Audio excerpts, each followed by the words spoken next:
Howdy everyone, Tyler here with Voile, and I'm back to talk to you about what makes our hyper skis different from our standard skis.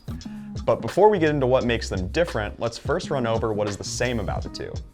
Our hyper and our standard skis feature the same profile, dimensions, and overall characteristics. Now you may ask yourself, if they feature the same dimensions, shape, and characteristics, why would I want to choose a hyper ski over a standard ski? And the reason is we were able to shave over a pound per set of skis in weight between, let's say, your hyper V6 and your standard V6.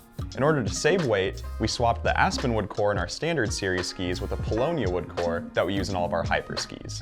Now, the paulownia wood brought significant weight savings, but we noticed that it made the skis a little bit softer, so we also added a second layer of our carbon fiber weave to strengthen the ski and give it more power in and out of turns.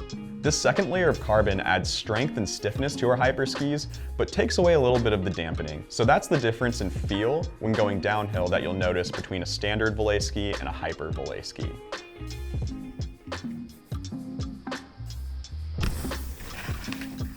It's important to note that if you're a Telemark skier, you cannot mount our hyper skis with a Telemark binding.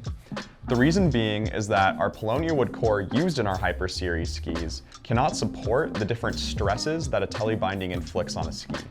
They work just fine for any alpine mounts, but quiver killers and Telemark bindings are not recommended. Our hyper skis were built with the uphill-oriented backcountry traveler in mind.